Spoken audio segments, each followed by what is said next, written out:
Well, today we're going for a walk in the park. It's that time of year where there's not a great deal of light in a day. A new year has begun, and a walk in the park seems like a pretty decent way to get the year up and running. But this isn't just any old park, it's Kelvingrove Park in Glasgow's West End. It was created in the mid-19th century from a number of estates, and in this mid-19th century map you can see the park in its early days. Then it was called the West End Park, and you can also see Gilmour Hill before the university moved there from the High Street and before all the buildings that we can see today were built. And you can also see the bridge where I'm standing right now. This bridge predates the park. It was here before the park was created, and this used to carry Dumbarton Road before the one behind the Camera was built. And just around the corner we'll find something else that predates the park.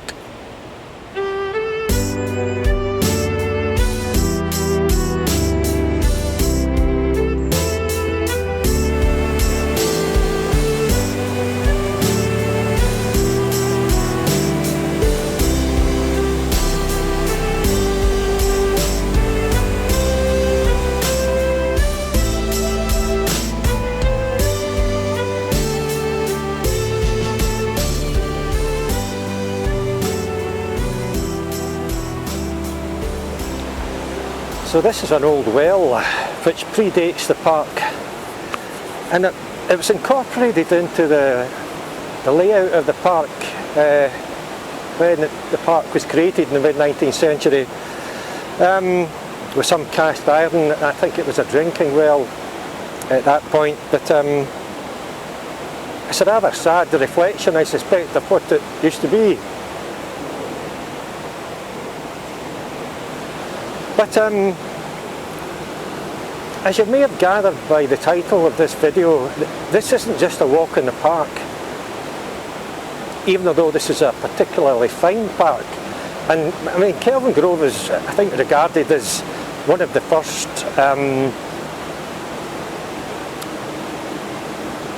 purposefully planned,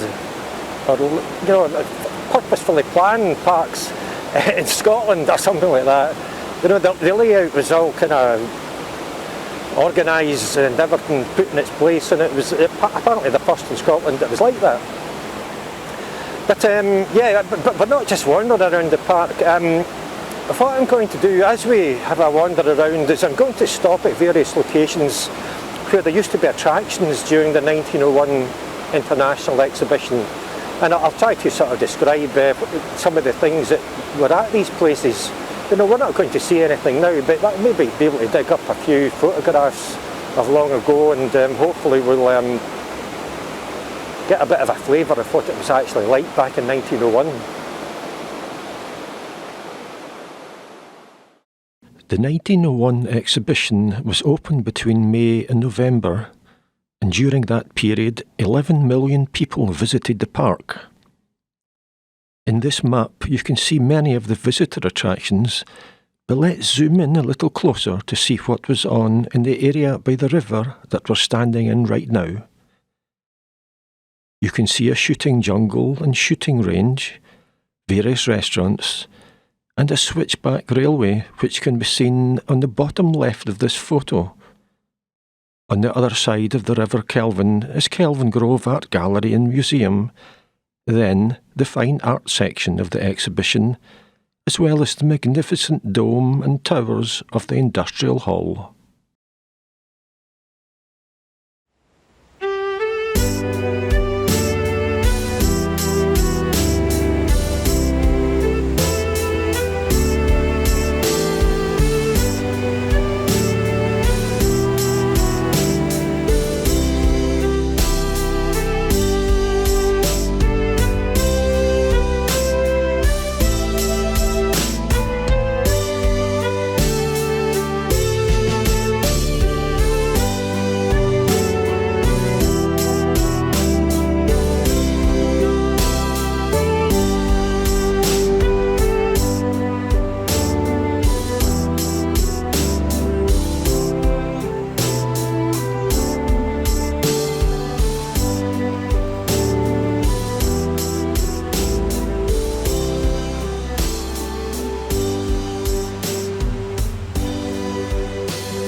This curving area of ground here, I think it's used largely by dog walkers these days, but it used to be a part of the 1901 exhibition. There was a grand avenue heading from the entrance down that way over to Kelvin, and this was, as I say, probably one part of a large circular designed feature, at the centre of which was a water fountain. And that fountain can still be seen today in Alexandra Park. You can see that fountain, the Saracen fountain, in this contemporary photograph, as well as a good view of the industrial hall. And here's that fountain today in Alexandra Park, looking wonderful, but sadly not doing a lot of scooshing, which is generally the role of fountains. But probably the best view of a good part of the 1901 exhibition is this one. Again, you can see that circular feature with the fountain, which is roughly where Kelvin Way runs these days, in addition to the fine arts section, the industrial hall, and Miss Cranston's tea house. A few copies of the fountain were made at the time, and one can be seen today in the National Zoological Gardens in Pretoria, South Africa.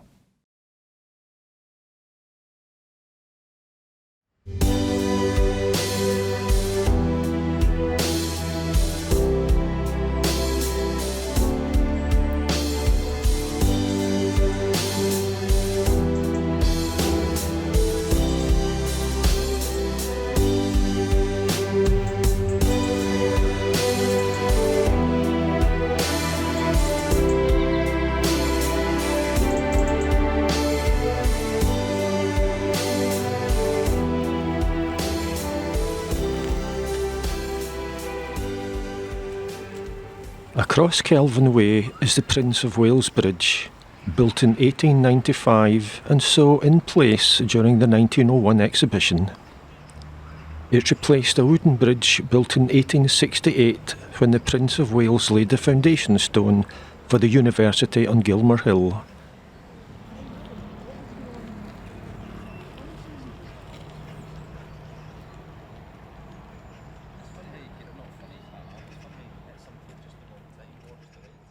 You can see that bridge on the right of this image of the earlier 1888 exhibition. In the 1901 exhibition, a little downstream, was the very popular water chute.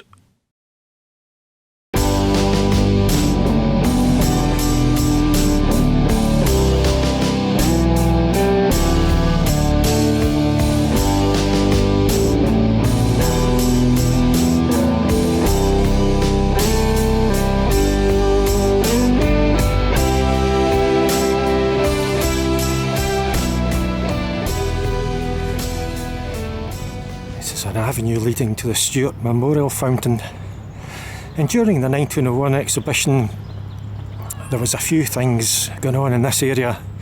Given that it was an international exhibition in 1901, probably the height of Great Britain's empire, there was representations or displays and buildings from various countries around the world, some from the Commonwealth and some not from the Commonwealth. You had Canada and Russia as well, all in this sort of area. And on my left there's now a play park there, but in 1901 in the exhibition there was a farm and various kind of displays with animals and things. And also immediately on my left was part of a miniature American railway.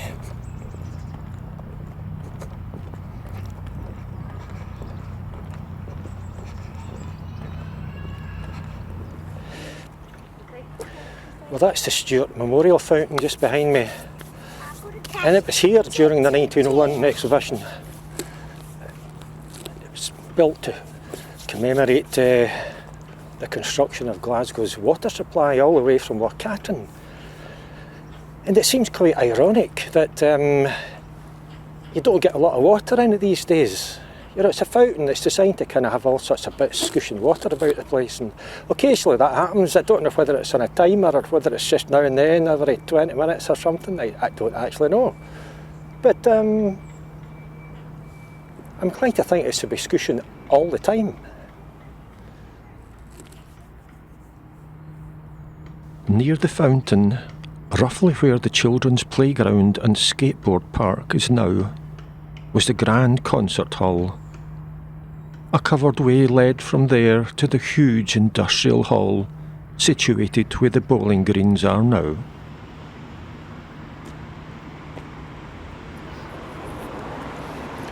Well, this is the bowling greens in Kelvingrove Park, and during the 1901 exhibition, these were the industrial hall. I mean, quite a massive structure, occupying this side of Kelvin Way, and the bowling greens on the other side of Kelvin Way. And the industrial hall was full of all sorts of wonderful industrial stuff, like steam trains and such like, many of which can be seen to this day in the Riverside Museum in Glasgow. And just beyond that, the red fairy tale-like structure is Kelvingrove Art Gallery and Museum, a truly wondrous structure that was built over a number of years and opened for the 1901 exhibition in the park. It was built from profits that were accrued during an earlier exhibition in 1888. And this is a good place to end today's walk in the park. I hope you've enjoyed it. I'm Eddie Burns. I'll see you again.